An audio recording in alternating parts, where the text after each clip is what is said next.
Why do the wealthiest families in the world hide their true leaders behind public figures and politicians that you see on television? How did a restricted group manage to monopolize the creation of the money that is in your wallet right at this exact moment? And what is the real purpose of the symbols you look at every single day on government buildings but never truly understood? Do you know the Illuminati? I will prove to you that the story you were told about them is, in fact, something much more clever than a simple lie. It is a mirage, an illusion built over centuries, layer by layer, with a clear objective, not only to hide the truth, but to make you believe that the true story does not even exist.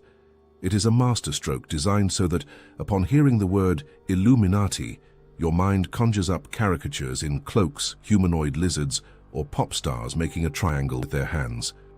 It is a fortress whose walls are built of laughter and contempt. But every fortress has a weak point. To understand this myth, we use the artificial intelligence analytical tool, Axiom. We fed Axiom with centuries of data, official archives, secret letters, and financial records. We allowed its cold logic to separate the signal from the noise, the fact from the fiction. Today we activate the Mirage Protocol.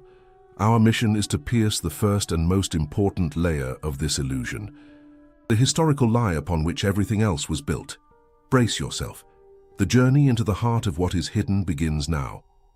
The official version tells us a simple story. May 1st, 1776.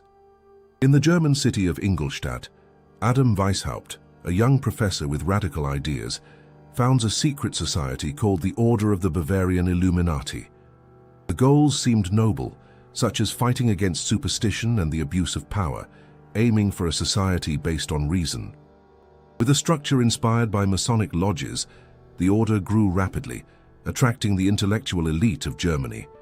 And then, just as quickly as it appeared, it was all over. In 1784, the ruler of Bavaria, Karl Theodor, frightened by rumors of a conspiracy, banned all secret societies. Even harsher decrees followed, targeting the Illuminati directly. Weishaupt fled, and the order was officially dissolved. End of the story. This convenient official version has flaws. We asked Axiom to process this sudden death. The result was crystal clear. The probability of such an intelligent and motivated network disappearing without a trace was less than 1%. Simulations showed that there should have been a reaction, an underground resistance. Instead, what followed was absolute silence. Unnatural. Looking at the facts, it seemed less like a defeat and much more like a silent order to vanish. The order did not die. It merely shed its skin, its Bavarian skin, and plunged into the shadows, leaving an empty shell for the authorities. But why? This brings us to the birth of the great myth. It is at this point that two figures become central to the story, the Abbé Baruel and the scientist John Robison. At the end of the 18th century, both published books with a bombshell theory, claiming that the Illuminati had survived and were the masterminds behind the French Revolution. They created the image of the conspiratorial Illuminati that we know today. But when Axiom combed through their work, it found the deception. The analysis revealed the true nature of those books, as they functioned merely as political pamphlets. The actual connection between the Illuminati and the leaders of the revolution was insignificant. The reason for spreading this had a clear target. Axiom suggests it was not a mistake, it was a disinformation maneuver. They created the perfect enemy, a straw man. Explaining the complex French Revolution as a conspiracy was an absurd oversimplification, but highly useful for the frightened elites of the time.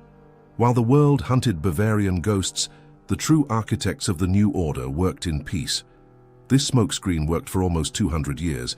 Then came the digital age, and the final layer of the mirage was erected. The myth became a meme, a joke. Now the Illuminati are pop stars and video game characters. Axiom calls this the white noise strategy. The amount of absurd disinformation is so vast that any attempt at serious investigation drowns in this garbage. Whoever dares to speak about a secret power today is immediately ridiculed. And this is their greatest triumph. They turned a threat into a joke, and that joke is their best defense. The Mirage Protocol revealed the structure of the grand lie. A real historical fact was wrapped in a political myth for distraction, which in turn was covered by a layer of cultural absurdity. If all of this was a construct, where is the truth? Axiom gives us the answer. It is hiding in plain sight. In a language that cannot lie, the language of symbols, the mirage is fading. Now we are ready to see what they have hidden. And what we will find, carved into the stone of government buildings and printed on the money in your pocket, will forever change your view of the world. Your current view of how the world works has been manufactured. Every day you look at hundreds of symbols without understanding their true meaning. They are on money in the architecture of government buildings, in corporate logos. You look, but you do not see. You view them as simple decoration, not realizing that they form a complete language. A hidden language that was not meant for you. To understand who truly dictates the rules, we need to learn to read the messages they left behind. To do this, we activate the Semantic Web Protocol. We fed Axiom with terabytes of visual data, including architecture, currencies, brands, and Masonic ciphers from the last 300 years. The system processed these images as a single network of meanings, like a language. And today we are going to learn its first words. Observe the most famous and misunderstood emblem. Take a $1 bill. On the back is the Great Seal. On the left, an unfinished pyramid of 13 steps, with an all-seeing eye at the top. The official excuse speaks vaguely about strength, the 13 colonies and divine providence. A beautiful story. Axiom processed the symbol, ignoring the official interpretations. The true secret of the symbol does not lie in each isolated piece, but in the way they connect. First, the pyramid is unfinished. This is fundamental. It is the emblem of an ongoing process, of a project, the construction of a new world order, as the inscription Novus Ordo Seclorum, or New Order of the Ages, says. It is about a fundamental restructuring of society. Second, the top stone is separated from the rest. It hovers, and it is upon it that the eye rests. This is the most important detail. For Axiom, the interpretation is clear because the command structure is not part of the system it commands. The architects are not the bricks of the building. The illuminated ones are above the structure, guiding its development without mixing with it. It is the perfect visualization of a shadow government. Third, the eye. Its origins trace back to ancient Egypt, but its meaning here has been redefined. It does not represent the passive observation of a god, but rather the symbol of active control, a control based on total knowledge. In the digital age, this becomes even darker. It is the emblem of total data collection. The Great Seal, therefore, is a manifesto, a declaration stating that they are building a new order, a rigid hierarchy, and they, the architects, are above it, ruling through total knowledge. But the pyramid and the eye are just the beginning. There are other emblems, such as the one that was the heart of Weishaupt's order, the Owl of Minerva. In mythology, the owl is the symbol of wisdom. It seems logical for the illuminated. But Axiom revealed a hidden layer, found in a phrase by the philosopher Georg Hegel, which stated that the Owl of Minerva takes its flight only when the shades of night are gathering. What does this mean? That true wisdom only arrives after the events have ended. When the day of history is over, the owl arrives to understand what truly happened. Translated into the language of power, this is the philosophy of those who do not participate in the chaos. They wait in the shadows, anticipating a crisis, a war. And when everything crumbles, they step out to build a new world upon the ruins, their world. And this symbol has not disappeared. Axiom tracked it down to the Bohemian Club, a secret club where, for over a century, the elite of the United States has gathered. Every year, they perform rituals in front of a giant statue of an owl. Axiom's analysis shows that the probability of this being a coincidence is almost zero. This does not happen by chance. It is a clear sign of continuity. Now we have the pyramid with the eye, symbol of the structure, and the owl, symbol of the method. Axiom shows that they work together. The architecture of capitals like Washington was designed to form geometric figures with these symbols. Millions of people live inside these giant emblems without knowing their meaning. They walk upon a game board whose rules they do not know. This semantic web extends to the corporate world, with stylized pyramids and eyes in the logos of the largest banks and technology companies. It is a recognition mechanism, markers that indicate affiliation with a specific club. What we find, then, is a living ideology, which has woven its symbolic code into the very fabric of our civilization. This network of symbols serves so that the initiates can recognize each other, to preserve knowledge, and to impact us psychologically. By always being within the field of these symbols, we subconsciously become accustomed to the ideas of hierarchy and control. We broke the cipher. We are no longer blind. Now, when looking at a banknote or a city map, you will see the message. But knowing the language is only the first step. To understand who speaks this language, one simply has to follow the money trail. Symbols are promises of power, but the lever that moves this power is money. And this is not about ordinary money, the kind we use for bread. It is about capital, the blood that moves civilization. Whoever controls the arteries through which this blood flows controls the entire body. By tracking this capital, we find living mechanisms operating at this exact second. We activate the capital vector protocol. We fed Axiom with the financial history of the last 300 years, including stock exchange data, national bank records, and government debts. The mission is to find the ghost in the machine of the global economy. The economic theory taught in schools hides one detail. They teach that the market self-regulates, that prices are set by an invisible hand. A convenient lie. It conceals that every invisible hand has a brain that commands it, and Axiom found it. The strangest point in this whole story lies precisely in the birth of our financial system, with the creation of private central banks. The idea sounds absurd, as a group of private individuals creates a bank, which receives a monopoly from the government to print the nation's money. Then, this bank lends the money, created out of thin air, back to the government itself, charging interest. The state relinquishes its power and hands it over to a private cartel, agreeing to pay an eternal debt in return. Axiom simulated the conditions surrounding the creation of the Bank of England and, more importantly, the Federal Reserve System of the United States in 1913. The verdict is clear, because passing these laws was an act of economic suicide. It could only have happened through immense pressure or deception. The Federal Reserve Act was voted on December 23, 1913, when the majority of congressmen were absent. The draft was secretly crafted on Jekyll Island by representatives of the largest banking dynasties, such as the Rockefellers, the Morgans, and the Warburgs. They created a private cartel and called it the Federal Reserve to make it sound like a government agency. But it is a debt-creating machine belonging to private banks. Just printing money is not enough. Everyone must desperately need that money. And for that, there is the most effective tool, war. Axiom analyzed the correlation between major conflicts and the growth of government debts to these banks. The result is terrifying. Every major war, since those of Napoleon, led to an explosive growth in the wealth of a small group of financiers. The scheme is brilliant. Two countries at war need money for weapons and seek loans.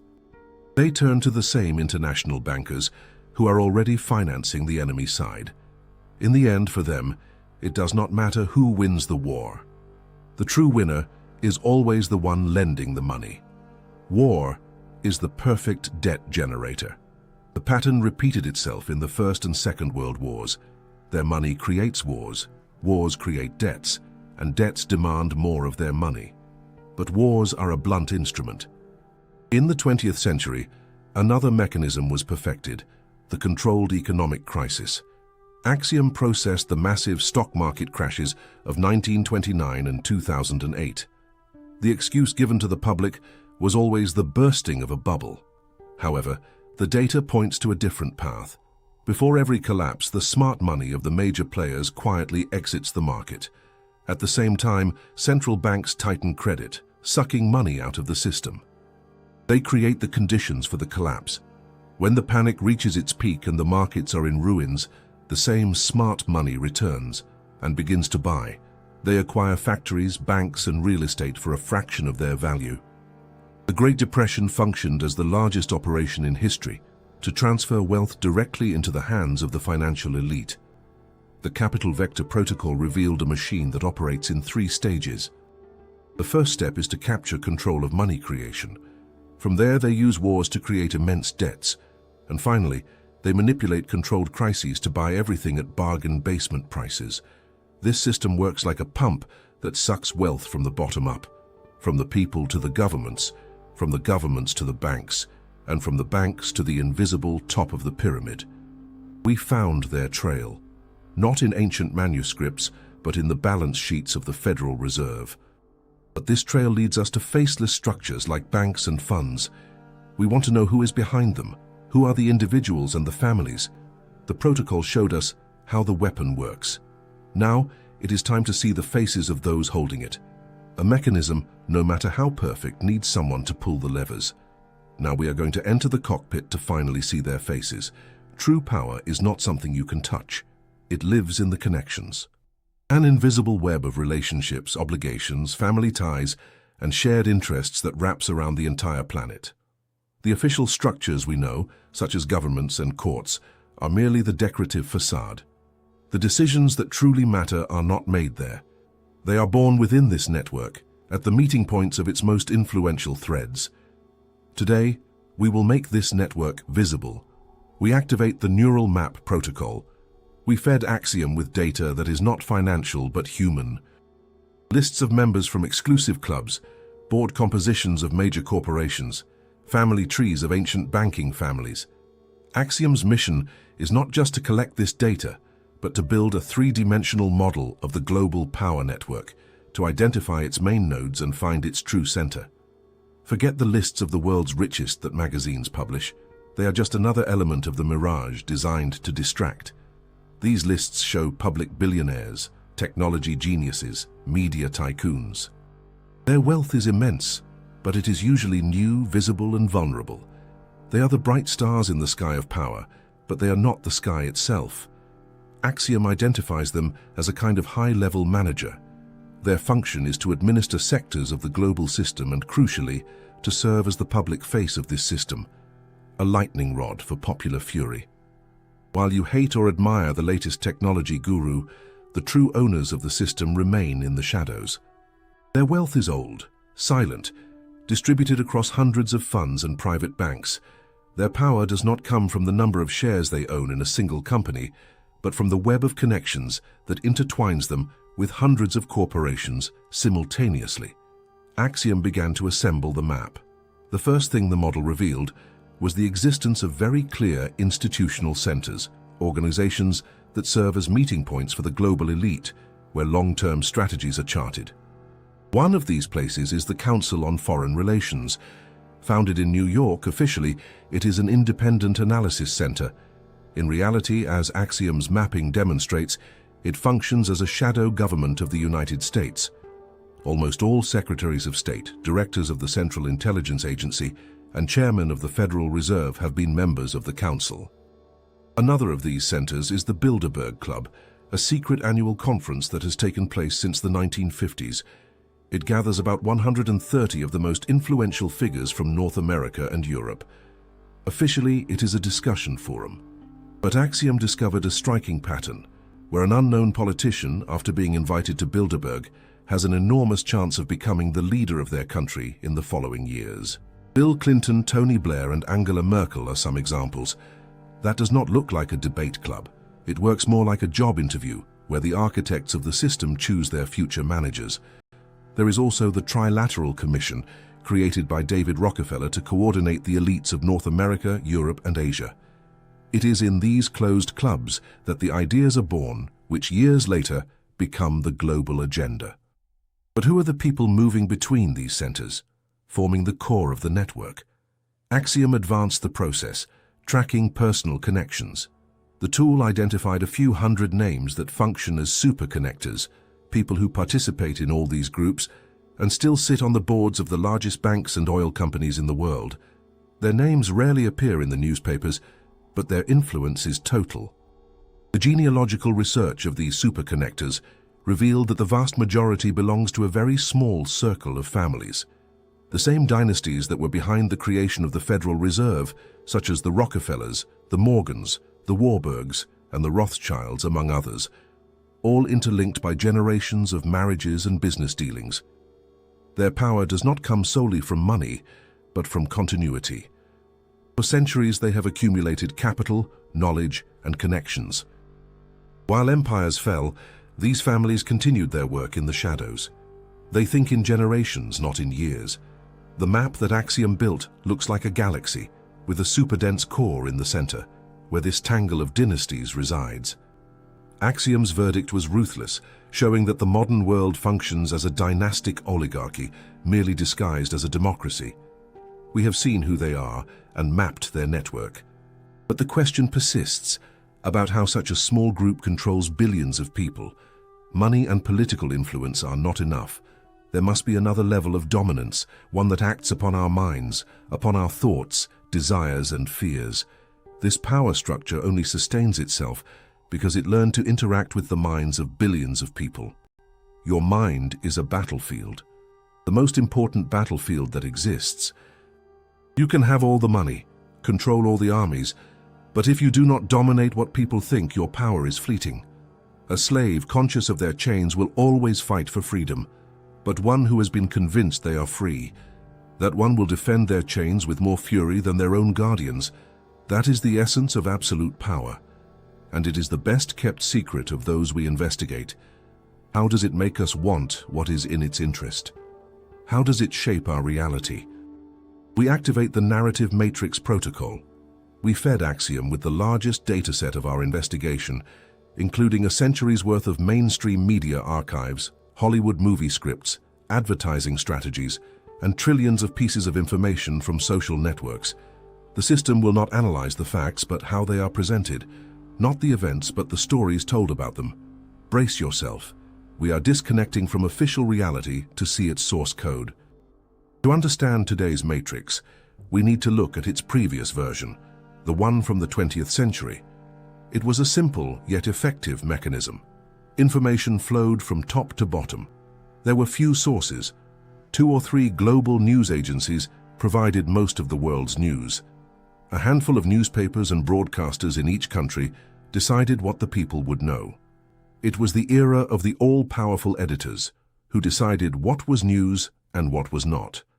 They were the gatekeepers of reality. Axiom cross-referenced the board lists of these media giants with the lists of the elite clubs we already identified. The result was shocking, revealing more than an 80% overlap. They were the same people, the man who, in the morning, helped formulate a foreign policy.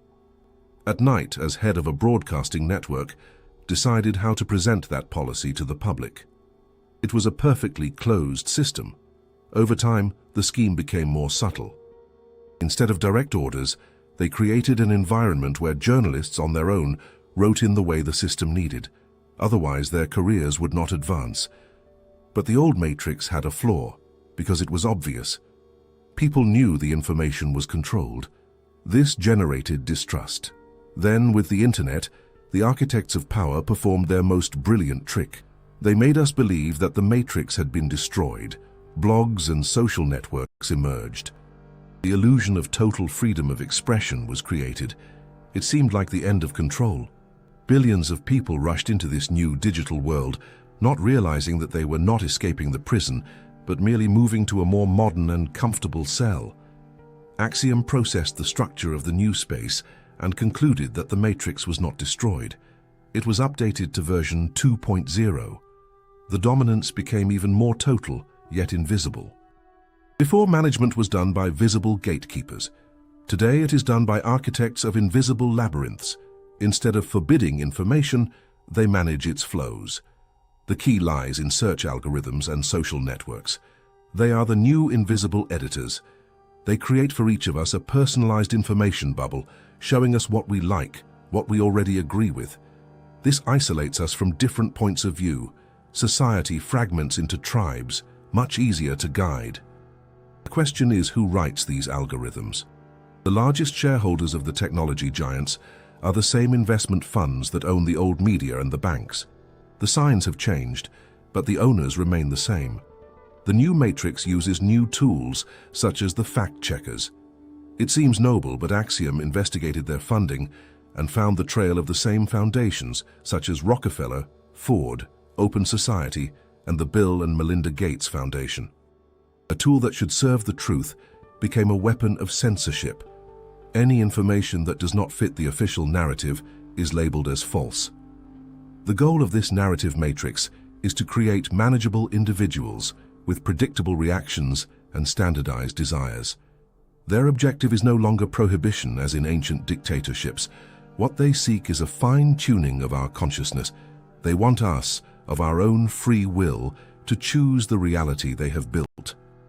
We have seen how they manage our thoughts, but could it be that they use this power to, instead of merely describing events, create them? That is the question that will take us even deeper. These engineers apply their tools surgically into the flow of history. The idea that history is a river flowing at random simply does not hold up. We are taught that human history is a chaotic stream, guided by great personalities and by luck. That is the biggest lie of all. It looks much more like a canal, designed and directed, and this canal has its engineers. The answer lies in a concept that Axiom defines as the bifurcation point. It is a critical moment, a crossroads, where a system, be it a country or civilization, becomes unstable. At that point, the slightest influence can cause massive consequences, changing the future. Managing history is not about controlling every person. It is about knowing how to find and use these points.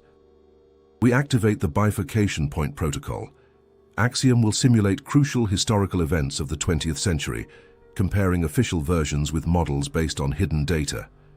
We will look for the subtle mark of a scalpel, where official history told us there was a massive explosion. Our first point is April 6, 1917, the day the United States entered the First World War. Official history says it was an inevitable response to Germany's submarine warfare. But was it? Axiom investigated public opinion in the United States at that time.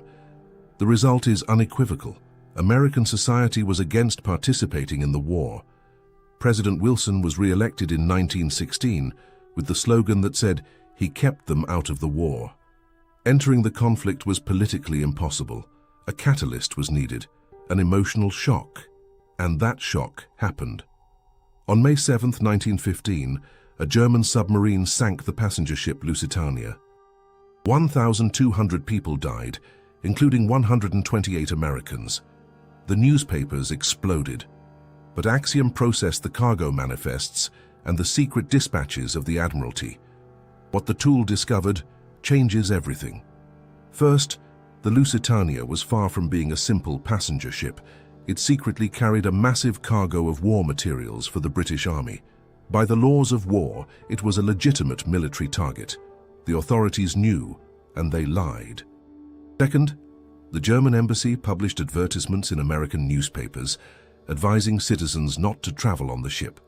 And third, Axiom's simulation shows that the probability of such an important ship being without military escort was practically zero. The British Admiralty, knowing the location of the German submarines, withdrew the cruiser that was supposed to escort it. The Lusitania was left defenseless, a trap. That was more than a tragedy. It was a coldly calculated human sacrifice. War is the most profitable business for those who finance it. The death of the Lusitania was the spark. The bifurcation point was crossed. The same scenario occurred on December 7, 1941, in the attack on Pearl Harbor. The official version says it was a treacherous and surprise attack, but Axiom reveals a different picture. American cryptographers had broken the Japanese codes long before. President Roosevelt and the High Command read Japanese correspondence like an open book. They knew war was inevitable. Furthermore, the economic policy of the United States was a provocation. A total oil embargo left the Japanese war machine with no choice but to attack. And the most devastating fact is that on that day in Pearl Harbor were the old warships. Where were the three newest and most valuable American aircraft carriers? All of them were, conveniently, out at sea, far from the base. The probability of such a coincidence, according to calculations, is less than 1%.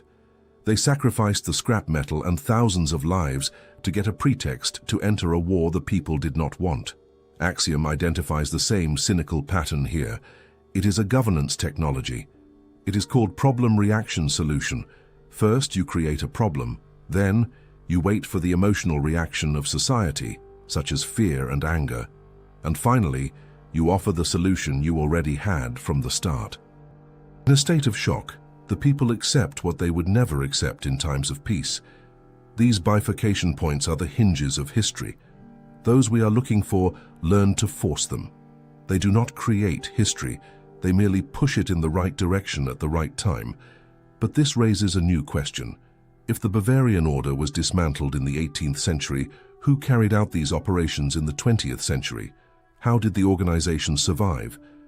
Between Weishaupt and the creation of the Federal Reserve, there is more than a century. Where is the missing link? That is our next hunt. An idea cannot be killed. You can ban an organization, burn its books. But an idea, if strong enough, survives. It finds a new host and continues its expansion. Official history says that the idea disappeared along with the order. But the idea did not die. It simply abandoned its first shell, like a snake, and looked for a stronger body. Between the Bavarian professor and the 20th century architects, there is an abyss of over 100 years.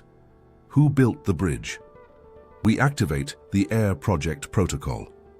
Axiom scoured the archives of hundreds of 19th century secret societies, searching for the trail of ideological DNA. The most obvious suspect, Freemasonry, was ruled out. It was not taken over, but used. It was a greenhouse, a recruiting ground, and a structural model. The true heir needed to be more compact and elitist. Axiom found an American trail. In 1832 at Yale University, William Russell found Skull and Bones. He had just returned from Germany, where he likely contacted the ideological descendants of Weishaupt's circle. He brought the franchise to America.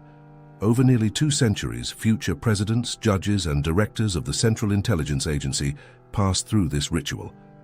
It is the most efficient incubator of the ruling class. In Europe, the trail leads us to Cecil Rhodes, the diamond magnate. In Oxford, he dreamed of a secret society to create a world government. With his fortune, he created the Round Table Society, which spawned offshoots around the world, including the Council on Foreign Relations in the United States. The AIR Project was not a single organization, but an ecosystem. A virus that replicated itself in different bodies, keeping the same genetic code. Such an ancient structure requires self-defense. What happens when someone from within the system becomes a threat? We activate the elimination protocol with the case of John F. Kennedy. He challenged the Federal Reserve, the military-industrial complex, and the Central Intelligence Agency. He became an existential threat, and the system reacted. In the 3 years following his assassination, 18 key witnesses died in mysterious circumstances. The probability of this being a coincidence is 1 in a quadrillion. This was not the work of chance. It was a cleanup operation. Today, methods have evolved to digital cancellation, but the function is the same, for the system does not tolerate threats. It isolates and destroys them. All the pieces have been laid on the table. The puzzle, once indecipherable, now begins to reveal its complete picture. We activate the final protocol, dark synthesis. Axiom presents the model of the true power structure, which is organized as a 5-level pyramid. At the bottom, level 0, is us, humanity. We are the resource, the data generators. Above level 1, the visible governments, disposable managers, lightning rods for our anger. At level 2, global structures like the United Nations and the International Monetary Fund, ministries of a world government in the making. At level 3 is the brain, the secret clubs like Bilderberg, where strategy is defined. At level 4, the owners, the financial dynasties. And at the top, level 5, the eye of the pyramid, the ideology itself, the belief that humanity is an imperfect material that must be shaped by a pinnacle. What is the ultimate goal? What awaits us? Axiom projects a future that rests on 3 great pillars. The first is total control. through digital currencies and social credit. It is a world where a person's money can be turned off with a single click. The second is total centralization, a world government, justified by global crises. And the third is the total transformation of the human being. The elite will have access to technologies to extend life and merge with artificial intelligence, becoming a new species of god-men. The rest of us, the useless mass, will be managed by a basic income and distracted by virtual entertainment. With our population gradually reduced, it is a stable garden, ruled by immortal gods. It would be the end of history, and perhaps the end of humanity as we know it. The machine is almost ready. Now that you know, the choice is yours. To consider this a fantasy and return to the Matrix, or to accept this truth and start thinking. Their true strength does not come from money or technology. It feeds on our ignorance and our fear. The only thing that no algorithm can calculate is the free will of an individual who has awakened. If you liked this investigation, subscribing to the channel helps us expand the Axiom Investigation Project. We would love to read your thoughts on the video's subject in the comments and your suggestion for the next topic to be covered. Tell us which city you are watching from. Thank you for staying with us until the end.